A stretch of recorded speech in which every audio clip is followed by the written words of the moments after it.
Olá pessoal, eu gostaria de deixar essa pequena introdução ao vídeo dessa aula porque eu tive um problema de captação de imagem na questão a licença do software que faz a gravação. Então, para não deixar aquela marca d'água horrível, eu tirei o vídeo, deixei só o áudio e com uma imagem tampão. O áudio tem ali as suas dificuldades, mas está um pouco melhor também do que a aula passada, né? Mas eu peço que você colabore, né, e releve essas dificuldades, né, por causa do valor do conteúdo das aulas, né? Você vai ver que as aulas têm um conteúdo, né, bem um pouco mais denso do que geralmente você vê por aí. Né? Eu, além de fazer toda a adaptação e a contextualização para os dias de hoje. Então, eu peço a você que me conhece, por favor, se inscreva no canal, né? Curta os vídeos para que ele suba na relevância e mais pessoas possam ver. Se você gostar da aula, compartilhe com seus amigos, pessoas que de repente você, sabe, né, que o Espírito Santo te tocar para que você compartilhe e fale, assiste essa aula, tenho certeza que vai ajudar. Eu estou fazendo isso como uma missão, não tem interesse financeiro algum, entendeu? Para que as pessoas possam receber essa palavra, receber a verdade, o Evangelho, entendeu? Ter a sua fé avivada e poder caminhar com Jesus Cristo nesses tempos tão difíceis que se aproximam. Então eu peço para você, né, que nos ajude aí, né, no começo desse canal, e assim que eu tiver aí o número de inscritos suficiente, eu irei fazer lives também com esses estudos, tá bom? Então Deus abençoe você, entendeu? E boas aulas, bom estudo. Apocalipse 2, capítulo 12, diz assim: Ao anjo da igreja de Pérgamo escreve: Estas coisas diz aquele que tem a espada afiada de 2 gumes. Como a gente pode ver, Jesus inicia sempre as cartas, né, endossando a carta, assinando a carta. Ele começa e termina as cartas dizendo que é ele que está falando, e não João. João está escrevendo, João é apenas o mediador. Mas a mensagem em si vem do próprio Senhor, vem do próprio Senhor Jesus Cristo. Então, essa é a característica de Jesus que ele quer salientar para a igreja de Pérgamo. Ele diz, estas coisas diz aquele que tem a espada afiada de 2 gumes. Lembra lá no capítulo 1 que a espada, no capítulo 1, versículo 16. Se vocês quiserem ver, deixa eu ver, é isso mesmo. Apocalipse 1,16 assim: tinha na mão direita 7 estrelas, e da boca saía-lhe uma afiada espada de 2 gumes. Então, o que é essa espada de 2 gumes? Relembrando, ela é aquela espada que ela tem 2 cortes, ela corta para os 2 lados, certo? Ela tem aqueles 2 gumes. Tem a espada que ela tem como uma faca, né? Ela corta de um lado só.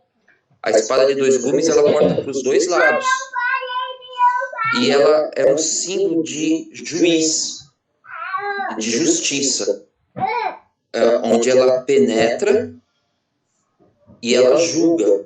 Para que lado? Ela pode tanto condenar quanto absolver. Então, o nome Pérgamo, da cidade de Pérgamo, está tudo bem aí, gente? Eu estou vendo tranquilo? Então, tá bom.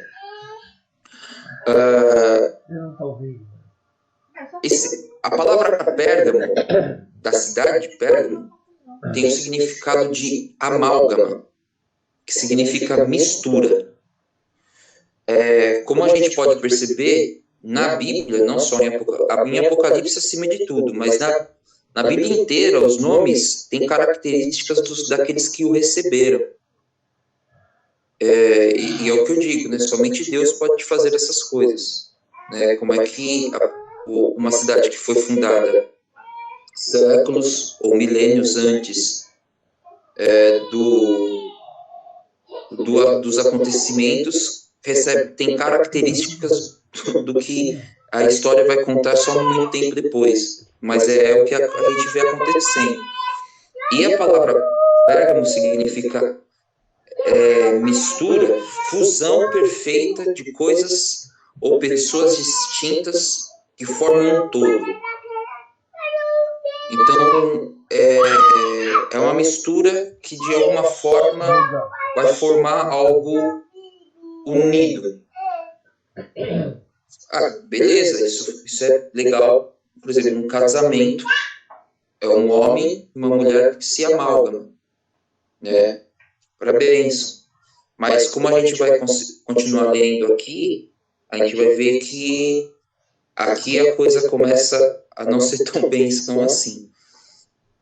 Essa amálgama não é boa, essa mistura não é boa para a igreja.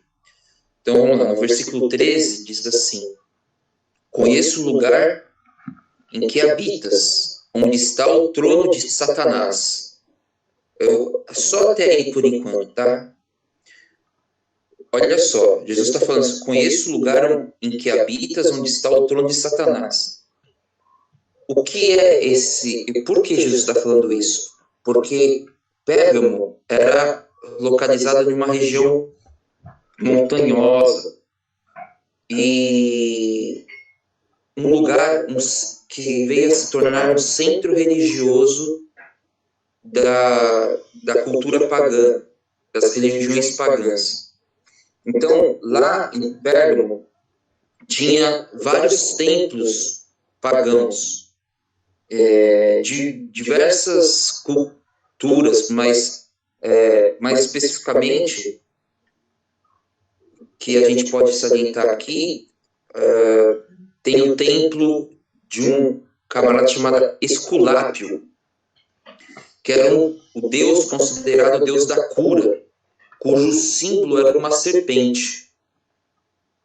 E o templo desse deus era em Pérgamo. Não bastante, lá também tinha o altar a Zeus, que era Zeus, na mitologia grega, é o deus supremo deles lá. Então, ou seja, a gente vai ver depois que a gente sabe quem é o Deus Supremo e esse Deus não é o Deus Supremo, né? Então, lá também, e aí tem a conotação que eu acho mais apropriada para ganhar esse termo aí, por causa do contexto cultural da época. Lá também foi fundado o primeiro templo ao imperador de Roma. E por isso, ele foi condecorado, a região foi condecorada como centro religioso ao culto imperial. Vocês estão entendendo aí? Sim. Tranquilo? Então, olha só, imagine o confronto espiritual e cultural dessa igreja estando num lugar onde era o centro religioso do império. Então era realmente algo muito, muito forte, algo realmente bem pesado, né? Então vamos continuar a leitura, que vai dar para entender o que acontece com esses irmãos que estão ali. Continuando, né, no 13 de novo. Conheço o lugar em que habitas, onde está o trono de Satanás, e que conservas o meu nome e não negastes a minha fé, ainda nos dias de Antipas, minha testemunha, meu fiel, o qual foi morto entre vós, onde Satanás habita.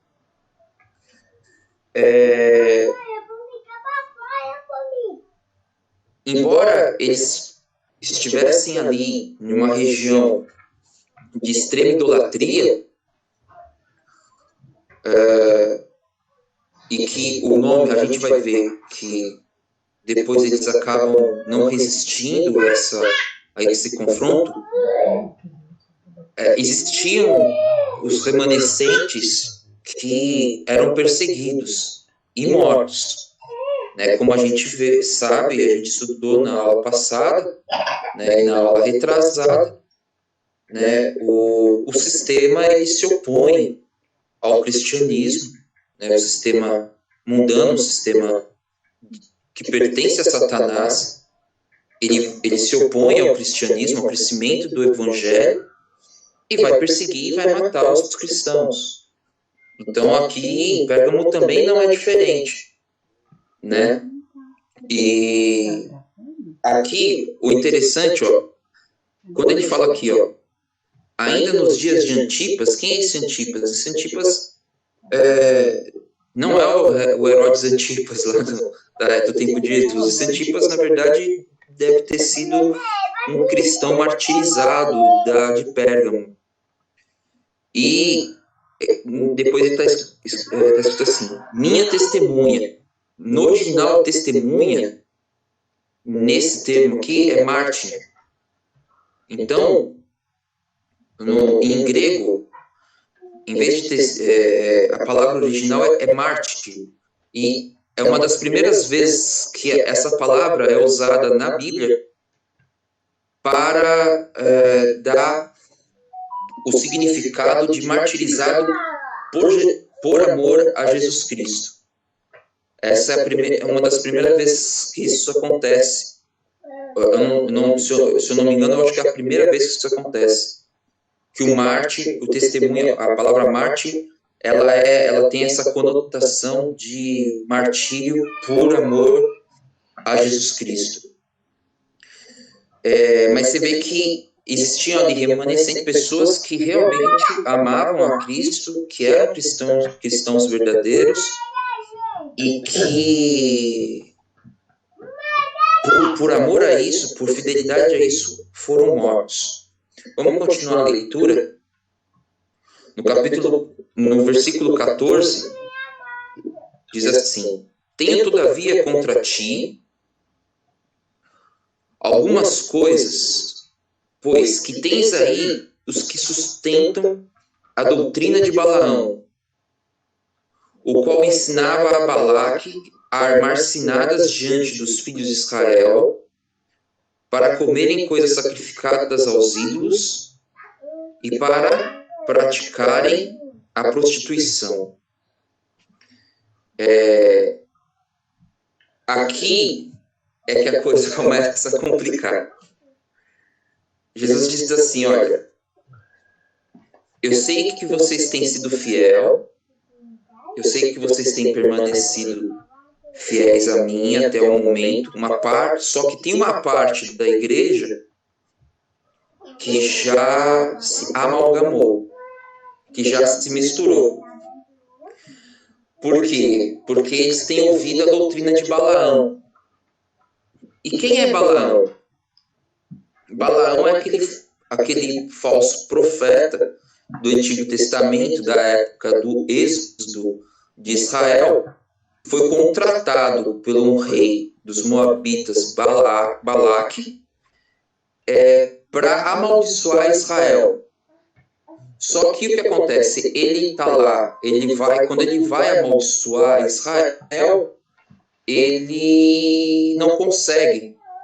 Deus não permite que ele amaldiçoe e ele acaba abençoando. E aí isso gera um conflito lá com Balaque, né, que foi quem o contratou, mas no final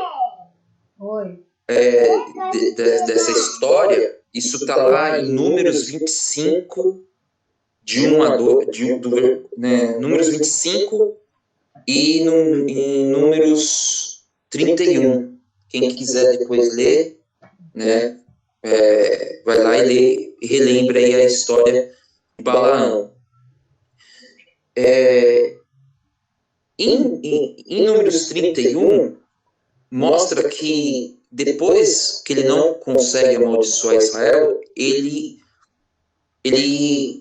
aconselha as mulheres moabitas a se deitarem com o povo de Israel, os homens de Israel. E aí, por consequência do pecado, a maldição alcança Israel. E isso aconteceu mesmo. Então, aqui voltando para o Apocalipse, o que Jesus está dizendo é que tem alguns da igreja que estão infiltrados aí, e vocês não só estão ouvindo o que eles estão falando e se misturando a eles, quanto vocês têm sustentado essas doutrinas aí. Jesus então desmascara esses falsos profetas que estão infiltrados e mostra, olha, isso não vai poder continuar. Então, a gente pode ver que o que esses... no versículo... A gente leu o versículo 14, né? No versículo 15 diz assim: outro sim, também tu tens o que da mesma forma sustenta a doutrina dos nicolaítas. Olha os nicolaítas aí de novo.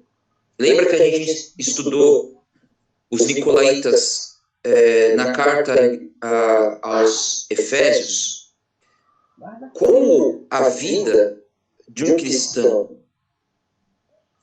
era algo realmente muito difícil, porque você, ao optar ser cristão, você precisaria enfrentar todo um sistema em pró do império. Quando você recebia Jesus Cristo, você não tinha como mais viver uma vida social como você sempre viveu.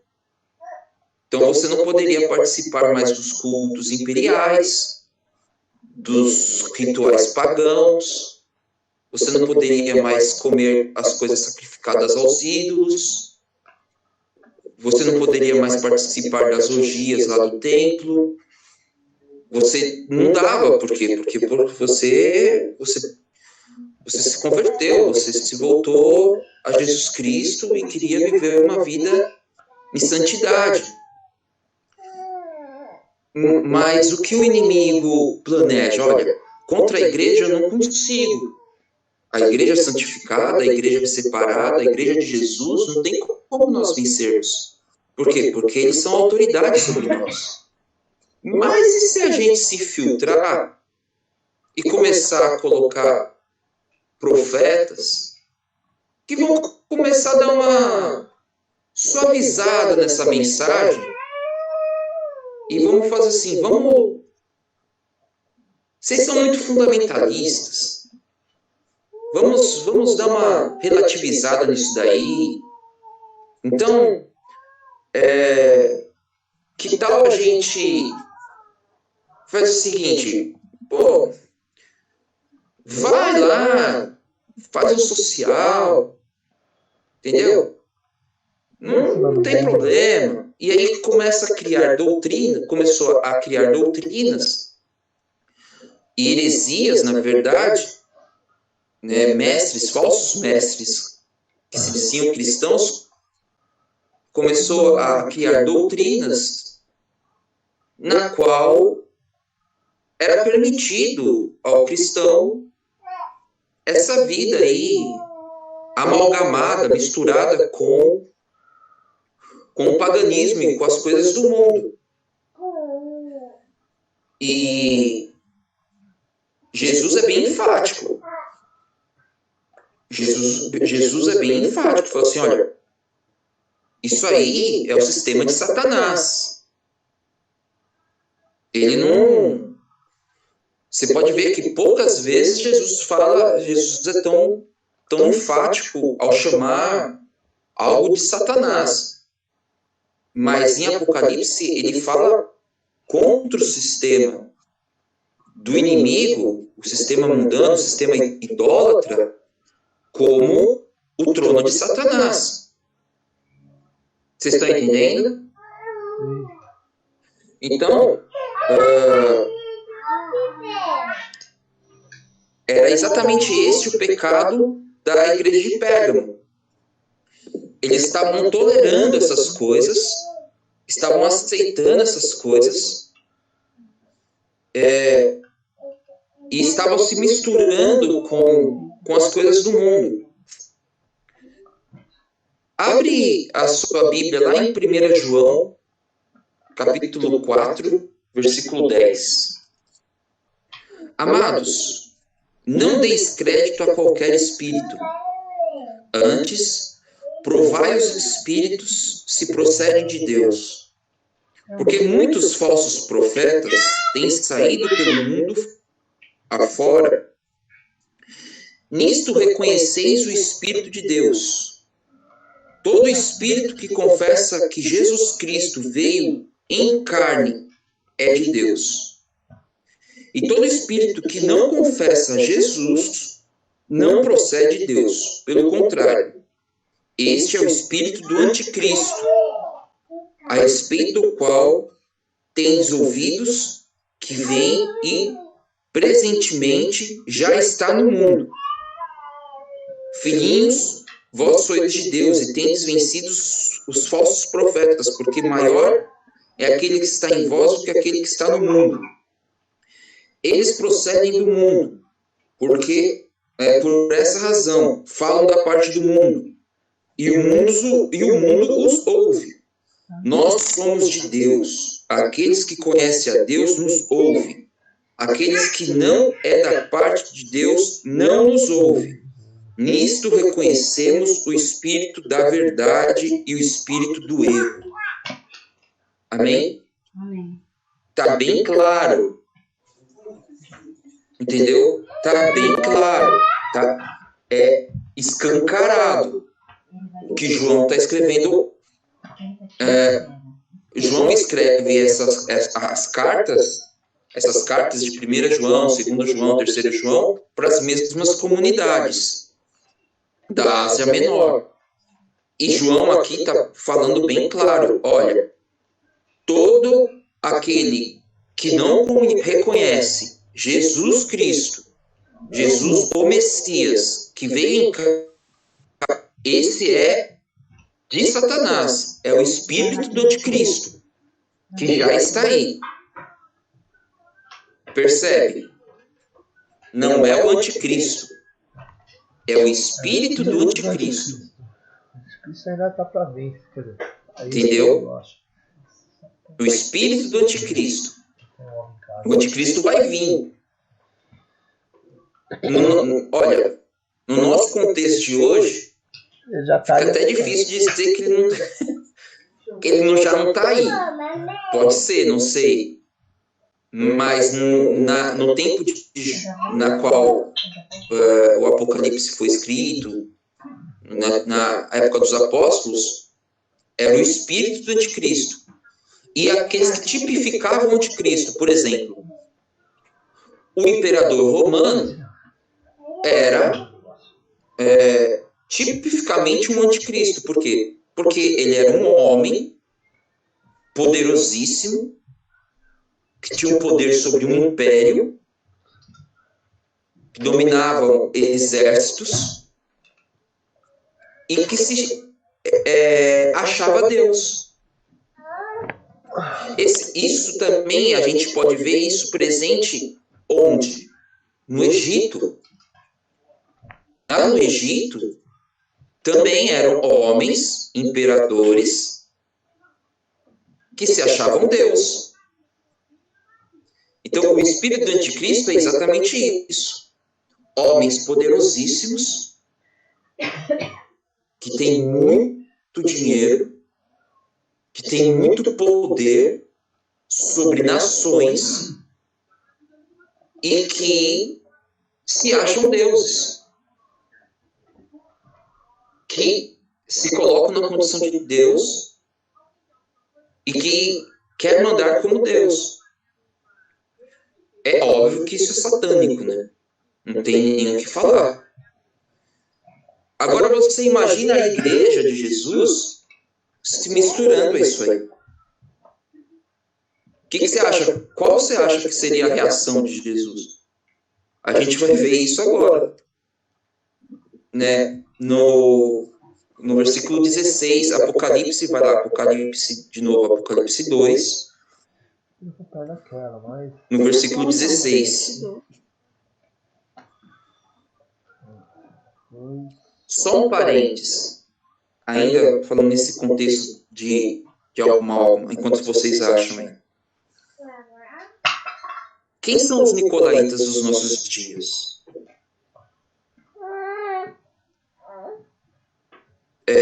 São aqueles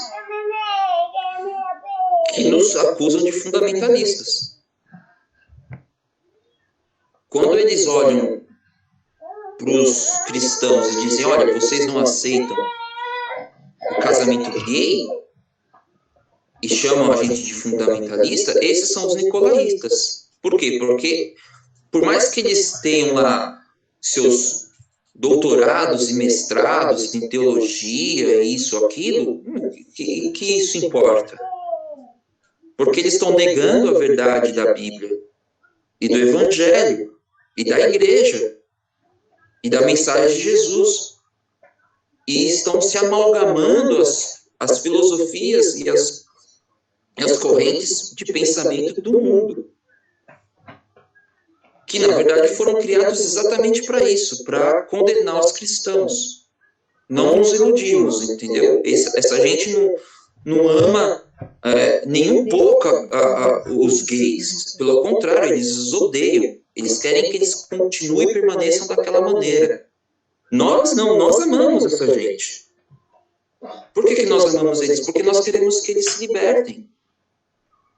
Nós queremos que eles reconheçam a Jesus Cristo como Senhor e Salvador e venham para a luz. E deixe Deus, o Espírito Santo, os transformarem. Mas é fácil? Claro que não. Mas ser cristão nunca foi fácil na história. E não é por isso que a gente vai se misturar e se amalgamar. E o pior de tudo, eu disse aí dos gays, mas pô, já tem pastor que defende o aborto. Entendeu? Que é um absurdo. Como é que um pastor, como é que um padre, como é que um sacerdote cristão que crê na vida desde a concepção, que crê que a partir do momento em que o óvulo é fecundado, ali existe vida, existe espírito, o espírito da vida vai ser a favor do aborto, você está sendo a favor do assassinato. Quer dizer, para você defender isso aí, você precisa fazer um contorcionismo nas escrituras sem tamanho. Quer dizer, não dá, simplesmente não dá para você fazer isso. Esses são os nicolaítas dos nossos dias. E o pior de tudo, essa eu acho a pior. Quando eu vejo um pastor sendo a favor do socialismo, aqui eu vou entrar um pouco na questão política, porque não tem como não abordar isso nesse momento. Quando você vê um pastor a favor do socialismo, você está vendo um pastor a favor de uma corrente filosófica, uma corrente política, que mais matou o cristão na história da humanidade. É isso que você está vendo. Por quê? Porque o comunismo torturou, perseguiu e matou o cristão como nenhum outro no mundo. Foram milhões desses cristãos martirizados por onde eles passaram. Na Rússia, na China, na Coreia do Norte. Quando você vê um pastor a favor do ecumenismo com as religiões islâmicas, é isso que você está vendo. Os nossos irmãos cristãos estão sendo crucificados, torturados. O genocídio da Nigéria, da Arábia Saudita, do Iraque. E quando você vê esses líderes que se dizem cristãos, mas que na verdade são sacerdotes de Satanás, eu estou falando isso com todas as palavras, sacerdotes de Satanás. Por quê? Porque você está passando por cima de irmãos nossos que estão morrendo por amor a Jesus Cristo, por causa de uma corrente filosófica, eu vou lá saber por qual interesse, sei lá, de repente até dinheiro. Ou idiotice mesmo. Para pousar de moderninho. Ah, eu sou descolado. Eu sou light. Não, você é do demônio. E precisa se arrepender. É isso que você precisa. Precisa voltar a origens da fé que te gerou. Porque senão, Deus vai te julgar. Jesus vai te julgar. Quer ver? Está aqui no versículo 16. Apocalipse 2, versículo 16. Portanto, é o que Jesus está falando para a igreja. Portanto, arrepende-te. E, se não, venham a ti sem demora. E contra eles, presta atenção, contra eles pelejarei com a espada da minha boca. Contra eles, eu vou lutar. Jesus está falando aqui. Pode apagar a luz aí. Aqui a luz, ó, acabou de acabar a luz aqui. Ah, não, apagou. É que a luz aqui está instável. Mas, gente, não é o que eu falei, eu estava falando com a Thaís um pouco antes. Não é coincidência.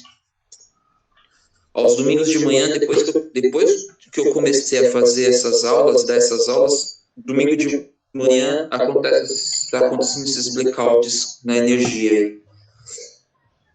Está repreendido em nome de Jesus. Vamos continuar aqui.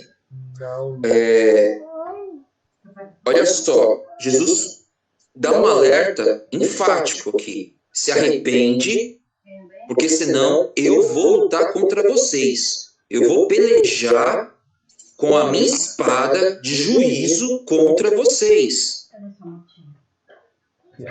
Não vai ficar por aí. Não vai, como diz, não vai ficar barato. Eu vou julgar. Amém? Tá aí tudo bem? Tranquilo? Então, tem que se arrepender. Se arrepende, confessa os seus pecados e vive uma vida íntegra diante de Deus. Porque senão vai haver juízo. Jesus, Deus, a Trindade, é amor. Não há dúvida nenhuma disso. É claro que é a expressão máxima do amor. Porque se não fosse, ele já teria destruído tudo isso faz muito tempo.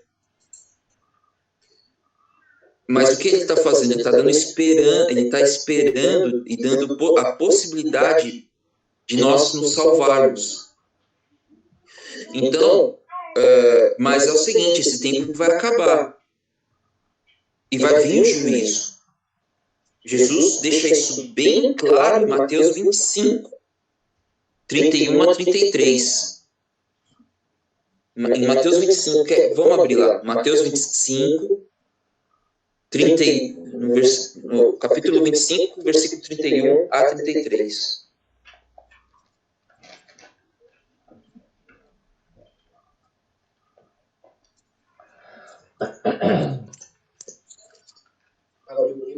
Mateus 25.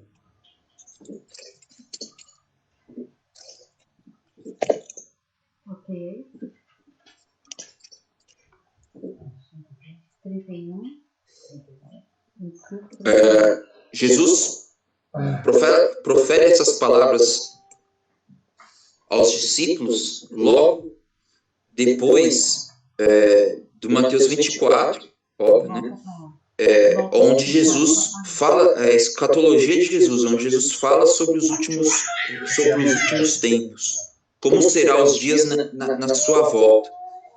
E aqui em Mateus 25, 31, diz assim: quando vier o Filho do Homem, ele, na sua majestade, e todos os anjos com ele, então se assentará no trono da sua glória, e todas as nações serão reunidas em sua presença, e ele separará uns dos outros, como o pastor separa os cabritos das ovelhas, e porá as ovelhas à sua direita, mas os cabritos à esquerda. Então dirá o rei aos que estiverem à sua direita: vinde bendito do meu Pai, entrai na posse do reino, que você está preparado desde a fundação do mundo. E aí ele continua, eu não vou ler para não ficar muito longo, depois vocês leem, tá? Só até aí. Eu só quis enfatizar que Jesus disse: haverá um tempo de juízo. E quando eu voltar, eu vou julgar. E eu vou separar os bodes das ovelhas. Então, um juiz, para ser justo, ele precisa condenar. Se ele não condena, não há justiça. Por quê? Porque ele vai passar a mão na cabeça de pessoas que não se arrependeram, que não quiseram se arrepender, e ainda quiseram, vamos dizer, se vangloriaram dos seus pecados. E nós vemos isso. Isso acontecia na época da igreja de Pérgamo, e acontece nos nossos dias. Então o alerta de Jesus é: se arrepende, porque senão eu vou julgar. E no decorrer da história da igreja, na interpretação histórica da carta do Apocalipse e dessas cartas da igreja, você vai ver que isso vai acontecer. Entendeu? Isso vai ficar muito claro na próxima carta, né, que vai ficar para a semana que vem. Mas até aqui, nessa carta de hoje, é isso que fica mais claro. Aí, continuando a leitura, né, para completar aí a carta de Pérgamo, Apocalipse 2, versículo 17. Dá para voltar aí? Vocês já voltaram? Vocês... Tá? Já. Apocalipse 2,17 diz assim: quem tem ouvidos, ouça o que o Espírito diz às igrejas. Ao vencedor dar-lhe-ei do maná escondido, bem como lhe darei uma pedrinha branca, e sobre esta pedrinha escrito um nome novo, o qual ninguém conhece, exceto aquele que o recebe. Então, percebe que eu já falo sobre o vencedor, mas é importante eu salientar aqui que a igreja se misturou, mas ainda existia cristãos fiéis a Jesus Cristo e que inclusive eram martirizados. Foi o início da debandada.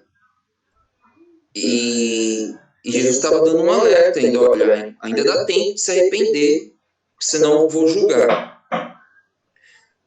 Oi? Tudo bem aí? Oi. Tem uma pergunta? Tem perguntas? Tem. Pode falar. Sua mãe está perguntando por que diz o termo filho do homem e não fala filho de Deus. Então, era um termo usado. Jesus que estava falando, o filho do homem, mas que tinha na interpretação de quem estava ouvindo a conotação do Messias. Então, como se fosse o encarnado, aquele que nasceu como homem, entendeu? Mas para os discípulos, eles entenderam que naquele contexto, veja, o filho do homem, quer dizer, aquele que encarnou. É importante, foi bom você ter feito essa pergunta, porque veja só, existia uma heresia logo nos primeiros anos da igreja, e que isso perdurou durante praticamente 3, 4 séculos, que era o gnosticismo. E o que dizia o gnosticismo? O gnosticismo era uma amálgama, era uma mistura do cristianismo, da crença cristã, com a filosofia grega. E os gregos, uma corrente filosófica grega, acreditava que a matéria em si ela é má, porque ela é advinda de Miurgo, que é um deus ruim que criou o mundo físico para se opor ao mundo espiritual. Então, encarando dessa forma, eles acreditavam que Jesus não tinha encarnado de verdade.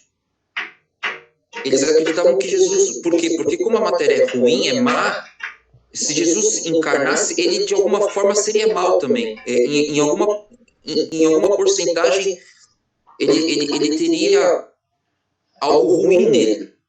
Então ele não poderia ser encarnado. Só que isso é heresia, entendeu? Isso é satânico. Por quê? Porque os próprios judeus, os hebreus, não criam nessa maldade toda da matéria em si. A matéria é criação de Deus também. Só que ela foi alterada por causa da queda do homem. Ela criou essa inclinação ao mal por causa da queda. Mas ela em si é boa. Por quê? Porque a partir do momento que foi Deus que criou, ela é boa. Ela é boa. Faz sentido. E o que o faz mal não é ela, não é a matéria, mas o pecado. E Jesus encarnou e não pecou. Então, o corpo de Cristo era um corpo santo. Tanto é que saía poder dele. A gente pode ver que a mulher do fluxo de sangue foi curada só de tocar na orla do manto dele. E ele ainda falou de mim sair. Entendeu? Então, não só é boa, quanto ela pode ser santa. Ela pode ser santificada. Os discípulos, tem uma parte de Atos onde pegavam um pedaço das vestes de Paulo e levavam para os enfermos eram curados. Isso é Atos, gente. Eu não estou falando. Aí você fala, mas poxa, tem pastor aí que pega e vende lá o lencinho consagrado e o fiel leva o lencinho para casa para curar. deixa eu falar uma coisa. Tá, vendeu o lencinho errado. Mas as pessoas, de alguma forma, recebem aquele lencinho e oram sobre os enfermos e são curados. Quem cura? O lenço? Não, é Deus. É Deus. Deus que cura. É Jesus que cura, é o Espírito Santo que cura. Mas por que Deus se permite através de uma coisa material? Deus simplesmente, eu não vou curar não. Mas a pessoa é curada. Vocês já viram alguns testemunhos dessas igrejas? Já. Você já viu algumas coisas que acontecem? Eu tenho na minha casa. Gente, é Deus. Não dá pra você falar que não é. Eu tenho na minha casa. Deus tem doce. Oi? Eu tenho na minha família cura por esses lenços ou coisa assim. É. Então, só que, olha só, muita gente se frustrou e nós mesmos nós temos uma história de frustração com certas denominações. Mas Deus continua operando. Deus age através da fé daqueles que creem nele. E se Deus quer de alguma forma, Deus pode curar sem o lencinho? Pode, claro que pode. Ele sempre curou sem o lencinho, sem nada, sem precisar de nada, só da fé. Mas se a pessoa de alguma forma manifestou a fé nele por intermédio de algo que era material, não sei, na época dos apóstolos isso aconteceu também. E não dá para falar que não aconteceu, aconteceu. É com base nisso que esses pastores fazem essas coisas. O fato deles venderem, aí eles vão acertar com Deus. Aí é problema deles com Deus, Deus vai julgar eles, entendeu? E já está julgando, presta atenção, já está julgando, gente. Nós estamos em meio a uma quarentena ainda. Algumas igrejas já estão voltando a ter cultos. Mas muitos desses pastores já não conseguem honrar com seus compromissos diante das dívidas que eles fizeram com as TVs, com as emissoras de TVs. O que é isso aí? Você está achando que vai ficar por isso aí? Não vai. Tá bom? Bem, mas vamos voltar aqui, senão a gente foge muito do foco. Tá? Então, olha assim, ao vencedor, quer dizer, existe a possibilidade. Vocês podem continuar se separando para o Senhor, para Jesus Cristo, enfrentando as suas dificuldades e vencer. Ao vencedor, dar-lhe o maná escondido. Quer dizer, eu irei supri-los. Amém? Eu irei supri-los. Eu vou arrumar uma forma de sustentá-los. Agora, nos tempos, vamos dizer assim, Jesus estava falando para a igreja de Pérgamo. Agora e para todo sempre, até para a eternidade. Até na glória. Eu vou sustentar vocês. Eu vou dar meios de sustentar vocês. Então, persevere e vença. Continuando, vocês estão pegando aí? Bem como lhe darei uma pedrinha branca, e sobre essa pedrinha escrito um nome novo, a qual ninguém conhece, exceto aquele que o recebe. Olha, nos tempos antigos, segundo a pesquisa que eu fiz, o que acontece?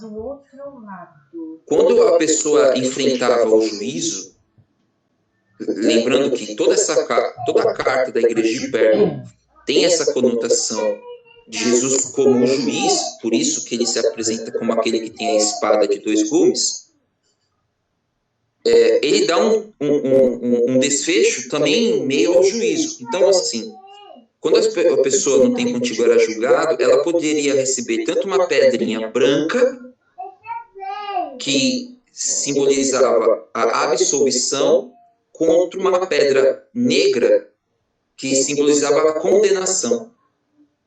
Então aqui, a pedrinha branca significava que ao vencedor eu vou dar uma pedrinha branca, eu vou dar a absolvição, eu vou salvá-lo.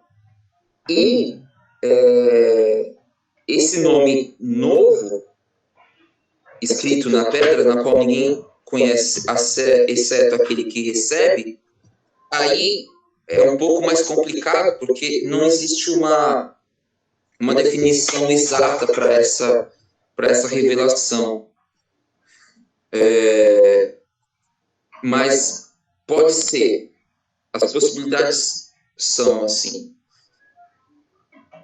O nome que se perdeu, a gente lembra-se que o nome dado a Deus a Moisés se perdeu, né? Que ficou aquele tetragrama, que foi traduzido como eu sou. Mas isso é uma abreviação do nome real. E pode ser esse nome que ninguém conhece, exceto aquele que o recebe. Pode ser a revelação desse nome. Pode ser também um novo nome, na qual nós receberemos a partir da salvação. Tem essa conotação também. Lembrando que Jesus, em alguns casos, mudava o nome daqueles que recebiam, que o recebiam, que o aceitavam. Isso aconteceu claramente com Saulo, né? Que foi Paulo, né? Com Simão, que virou Cefas, que é Pedro. Né? Então, os dois apóstolos principais, vamos dizer, os dois maiores, dos dois mais importantes apóstolos de Jesus, tiveram seus nomes mudados. Isso também pode acontecer. Não existe, há uma possibilidade, entendeu? Então, essa aí vai ficar em aberto. Quando a gente estiver na glória, a gente vai saber com certeza o que é esse nome. Esse nome que ninguém conhece, exceto aquele que recebe. Tá, pode falar.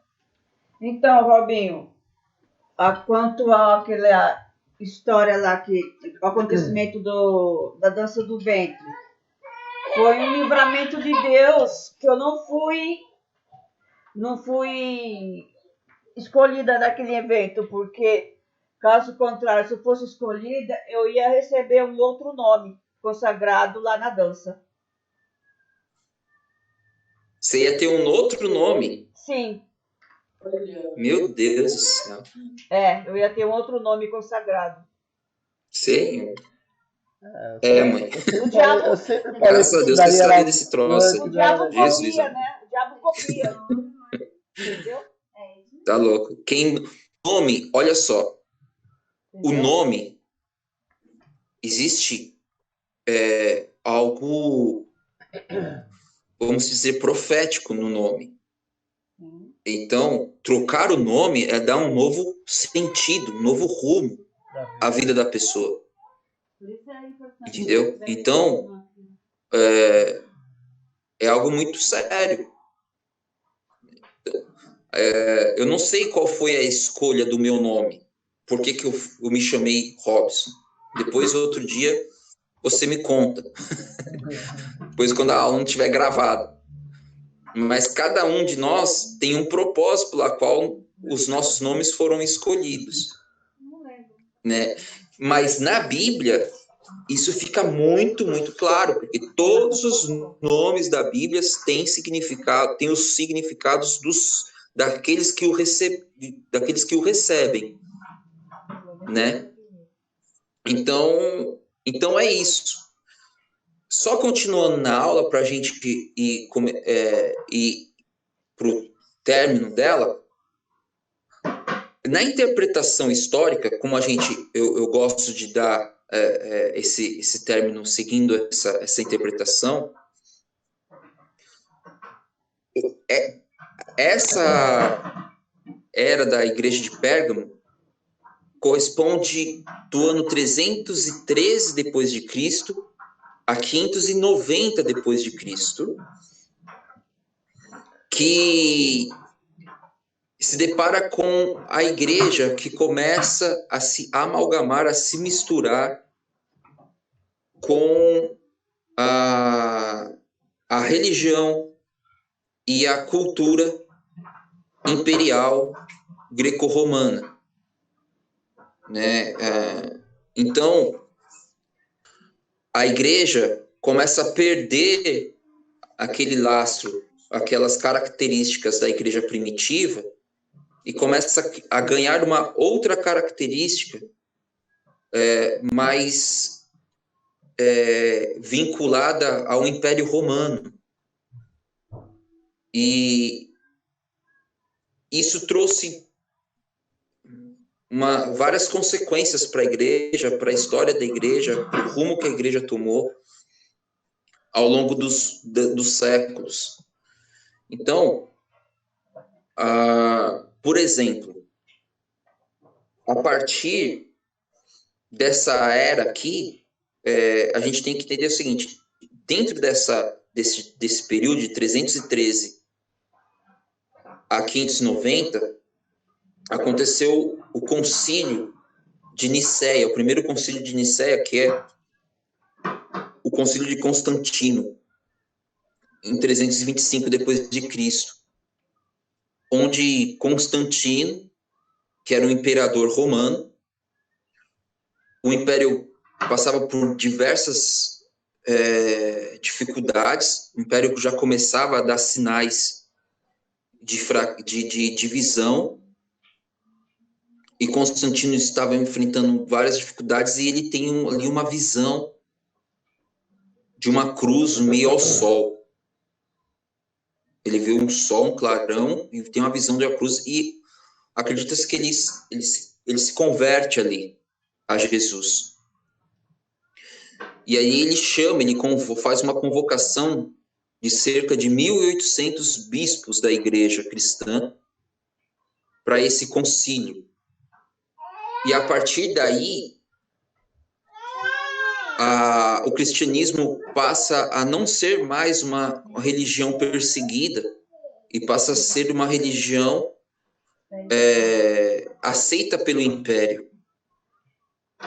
E pela própria característica do cristianismo, você vê que ela vai tomando conta. As pessoas vão se convencendo de que Jesus é o Messias e vão se convertendo. Então, a partir daí, o cristianismo passou a ser a religião do império. Então, aí tem uns aspectos, tem alguns aspectos positivos, mas a grande maioria deles é negativo. Porque os cristãos deixaram de ser perseguidos. Eu vou ler algumas coisas aqui que eu anotei, tá? Surgem os primeiros templos cristãos. A igreja primitiva não tinha templo. As reuniões eram feitas nas casas, nos lares. Ou, dependendo do lugar da perseguição, era tão intensa que ela chegou a ser realizada em catacumbas, nos túmulos, em cemitérios escondidos, entendeu? Mas olha só, gente, vamos parar e pensar. Olha a vontade das pessoas de se reunirem, de estarem presentes. Hoje, a gente tem esse mecanismo da tecnologia na qual eu estou falando com vocês aí, né? Vocês, da minha mãe aí, da casa do Gé, aqui na mesma cidade, o Jô lá longe, lá no interior. E depois o vídeo vai estar sendo gravado, depois eu vou subir isso na internet, quem tiver acesso vai ver o vídeo. Mas antigamente isso não existia, e as pessoas queriam estar junto, queriam ouvir a palavra, queriam orar junto, queriam estar junto. Então isso é precioso. Tá? E a gente, a partir do momento que houver um relaxamento, aí a gente precisa se unir, estar junto, querer cultuar, estar com Deus, orar junto, estar ali naquele mover de adoração, né? E a gente tem que lutar por isso. Até onde vai dar para a gente fazer isso. Vai chegar um momento que não vai dar mais. E aí a gente volta a ser a igreja do subterrâneo, né?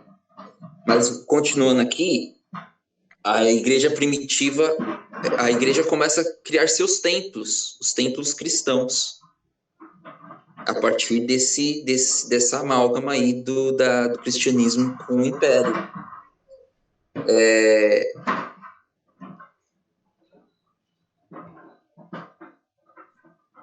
O rito cristão ganha contornos cerimoniais do Império Romano. Olha só. Os bispos e padres da época começam a herdar terras e se tornam administradores territoriais de terras do Estado. Olha que doideira. O sincretismo com a cultura e a mitologia pagã transfere o culto do sábado para o domingo. Os cultos eram... olha só, nós temos que entender que o cristianismo, os primeiros cristãos eram judeus. Então, todo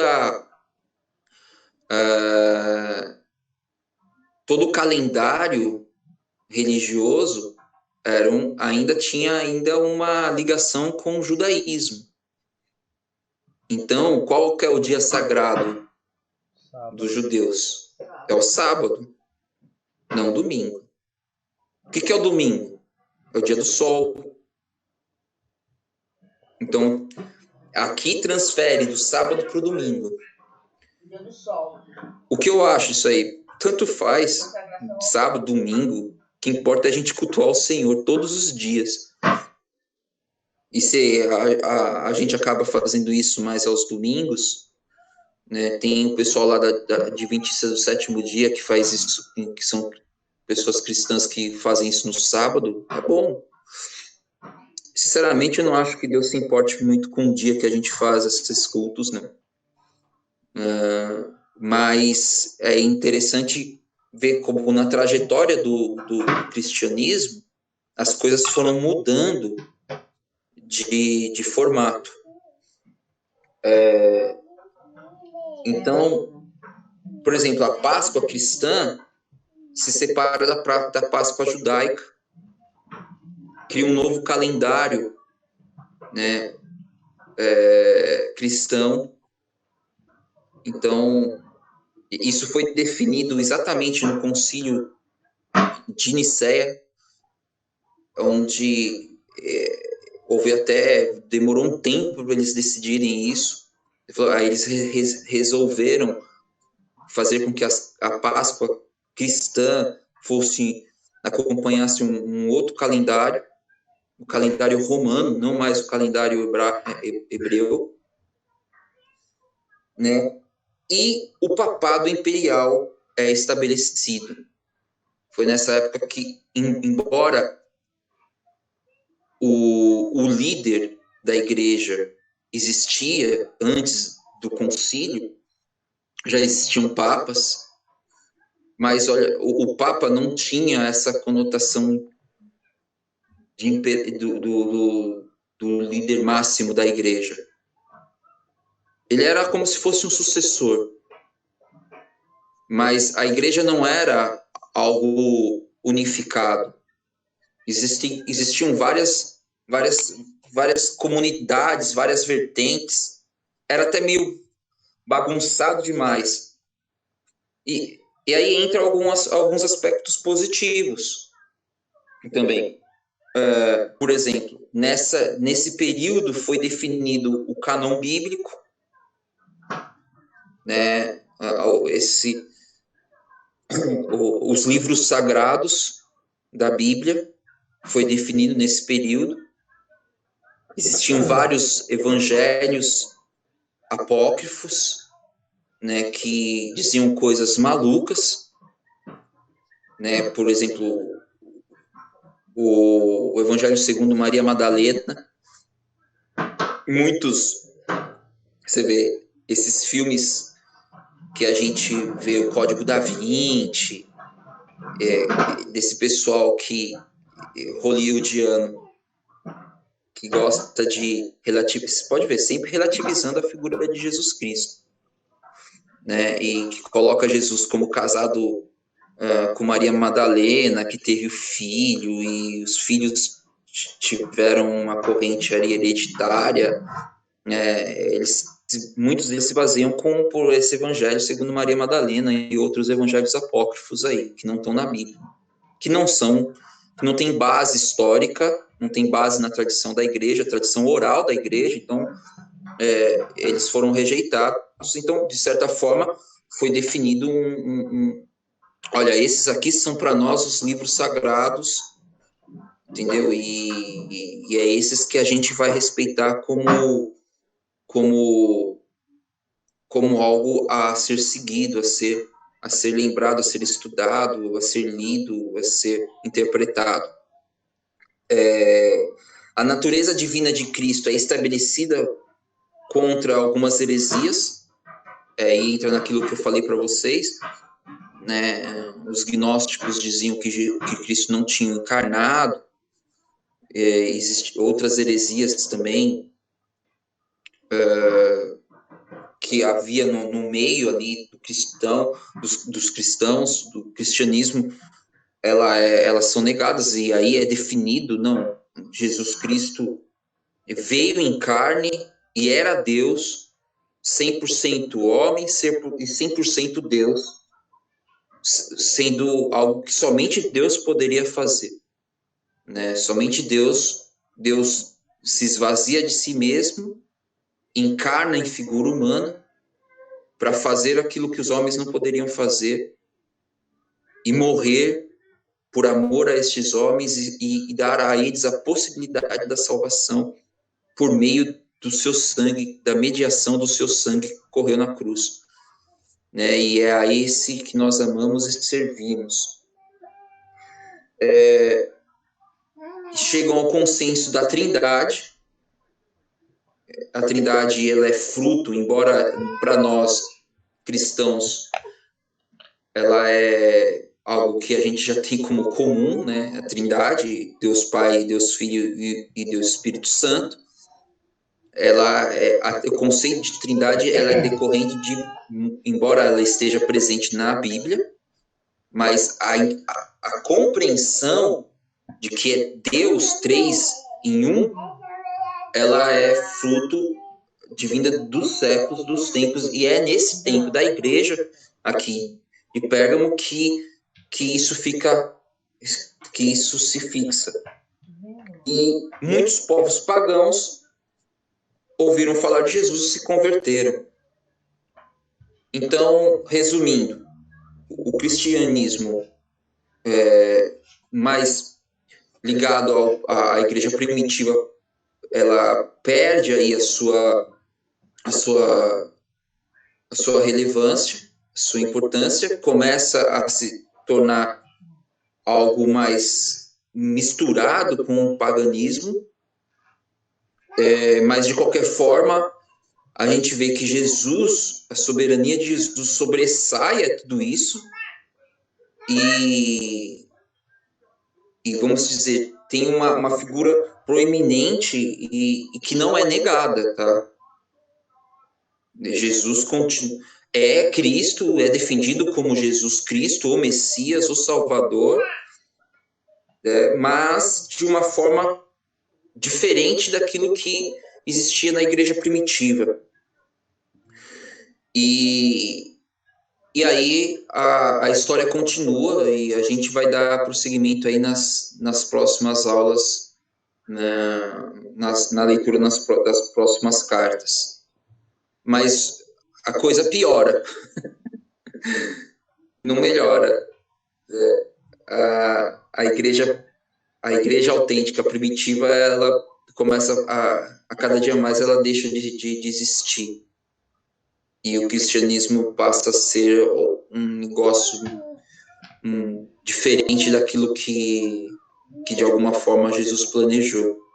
Eu não digo que Jesus planejou, porque Deus é Deus, Deus sabe de todas as coisas, então essa seria a história da igreja, mas é importante para nós cristãos entendermos como isso se decorreu aí na história desses 2000 anos.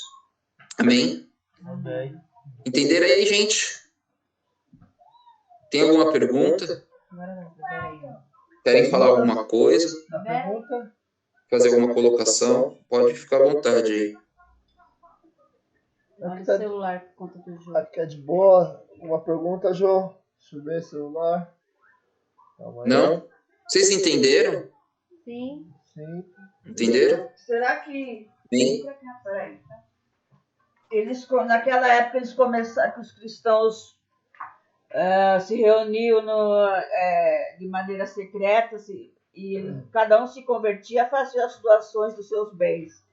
E aí começou a ter as pessoas para serem comandadas, foi também para a ganância de querer controlar esse dinheiro, essas terras que foram sendo doadas. Daí começou a ter como é que fala? Dominar. Olha, a ganância é um pecado. E ela tá no ser humano. Então,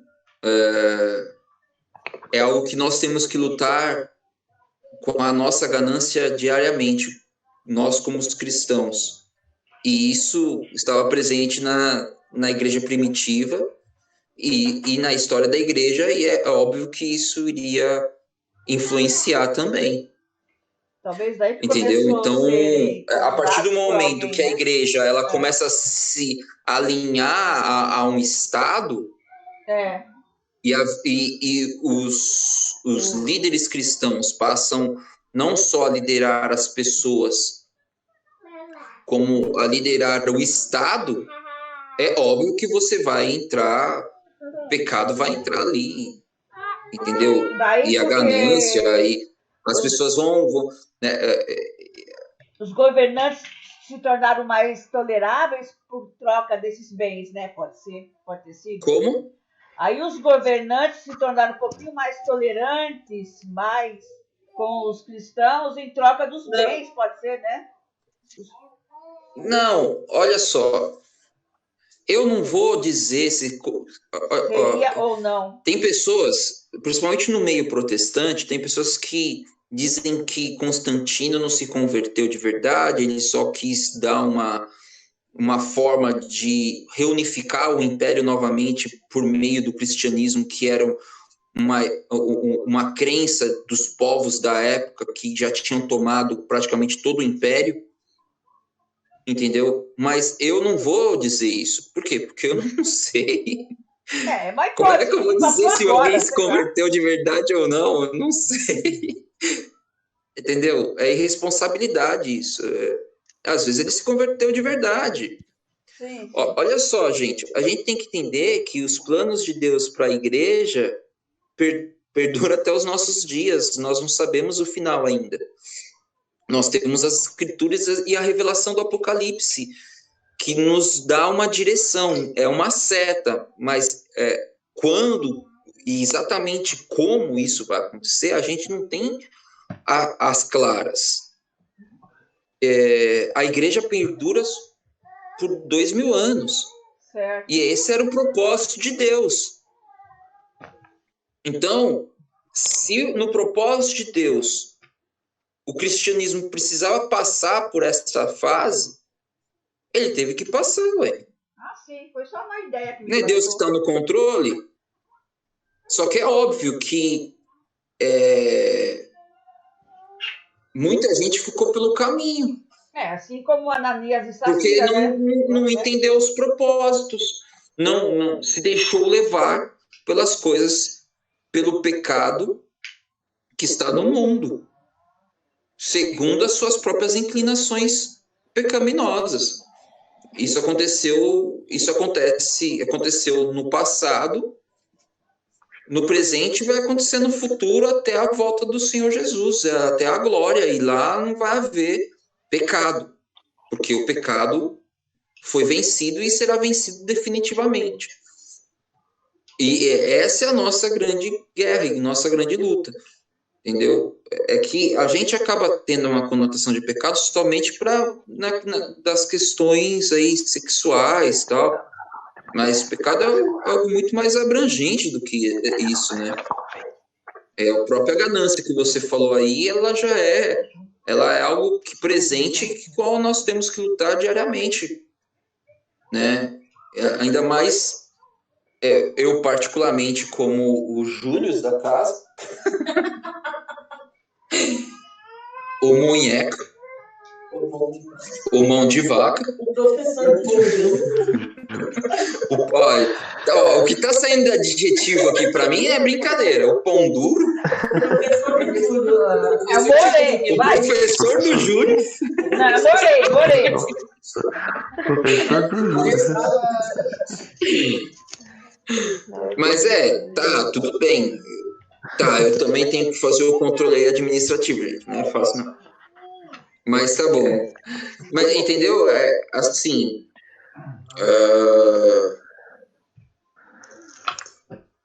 eu olho assim para a igreja, para a história da igreja, e é assim que a gente tem que encarar, tá? Não como juiz. Nós não somos juiz. Nós não estamos na condição de juízes. Mas nós temos que olhar e ter como exemplos. Não do que fazer e do que não fazer. Entendeu? Tem outra Então, pergunta também. você vê que essas cartas de Apocalipse às igrejas, embora ela pode ser interpretada ao longo da história, mas ela tem uma conotação para nós, para cada um de nós, para momentos específicos da nossa vida, né? A igreja de Efésio, aos primeiros anos, ao primeiro amor, entendeu? Há momentos onde a gente é excluído, a gente perde amigos por ter escolhido estar com Jesus. Aqueles amigos que não eram amigos verdadeiros nos deixa, né? A gente perde aquele círculo de amizade. De repente não perde o amigo em si, mas aquela comunhão, aquela coisa, né, mais acalorada, ela se perde, ela se vai, porque não combina, né? Não tem como combinar. A luz não combina com as trevas, não há comunhão entre a luz e as trevas, né? Então, aí você vê agora na igreja de Pérgamo, que é uma igreja que começa a se misturar com as coisas, né? Perde aquela essência do primeiro amor e se mistura, entendeu? Então, é algo que presente na nossa vida, na qual a gente precisa olhar e falar, opa, peraí, aonde eu entro aqui, aonde eu me identifico aqui, entendeu? E ali tomar uma outra direção. Amém, gente? Tudo bem aí? Tranquilo? Vamos orar? Vamos. Para encerrar? Se alguém quiser...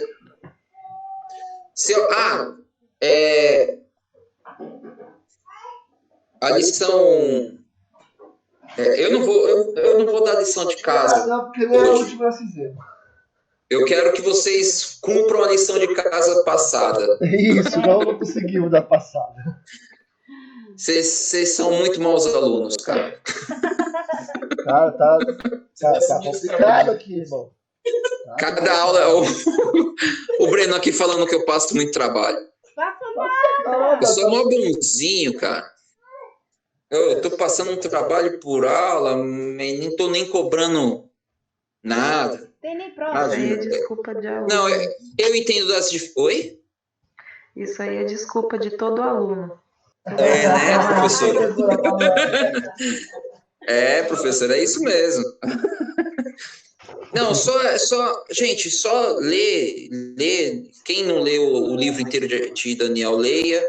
Quem não leu Por que 1 Tessalonicenses 5? Porque você vê que Paulo está escrevendo à igreja de Tessalonicenses a respeito dos últimos dias e onde ele mostra como deve ser a atitude dos cristãos nos últimos dias. E é isso. E aí você vê o quão distante nós estamos diante daquela realidade. E por isso que eu falei, leia e medita. Por quê? Porque à medida que você vai meditar, você vai ver, poxa, eu tô vendo, eu preciso melhorar nisso aqui. Eu preciso me atentar mais a isso aqui. Deixa eu orar. Meu Deus, me ajuda a ser mais fiel ao Senhor, às suas condições. Não convém ainda. Tá bom? Então façam isso e a gente continua semana que vem. Bom, eu vou orar Amém. em nome de Jesus para que o Senhor possa nos abençoar e gravar essas palavras e esses ensinamentos no nosso espírito. Senhor Deus e Pai, em nome de Jesus, obrigado, meu Deus, pelo privilégio, Senhor, de mais uma vez concluir essa aula. Meu Deus, que o Senhor possa, meu Pai, gravar essas palavras, esses ensinamentos que vêm de Ti, meu Deus, nos nossos corações. Senhor, embora sou eu que estou falando, eu sei que essa sabedoria não vem de mim, vem do Senhor. Essas compreensões vêm dos céus. Que o Senhor, meu Deus, nos ajude, meu Pai, nos nossos desafios diários, nos nossos desafios para andar contigo, para fazer a sua vontade, para cumprir com os teus propósitos. Meu Deus, como é difícil, Senhor, a gente esmurrar a nossa carne, meu Deus, dos nossos filhos, meu Deus, das nossas profissões. Cuida, meu Deus, de nós consagramos tudo ao Senhor, meu Deus, nós entregamos tudo nas tuas mãos, meu Deus. Dá-nos graça, nos perdoa pelos nossos pecados, pelos nossos erros e traz alívio, meu Deus, aos nossos corações, às nossas dores. Meu Pai, que o Senhor possa, meu Deus, nos consolar, estar conosco, nos abençoar, nos alegrar, meu Deus, traz alegria de viver, meu Pai. A paz que excede todo entendimento, a paz que somente o Senhor, que está apenas o Senhor, a paz que está na contemplação de fazer aquilo que é a sua vontade, meu Deus. Essa é a verdadeira paz. A paz que o mundo dá, a paz passageira, meu Deus. A paz que o Senhor dá, ela é eterna, ela mora na profundidade do nosso espírito, da nossa alma, no nosso coração. Essa paz se intensifique em nome de Jesus Cristo, Senhor.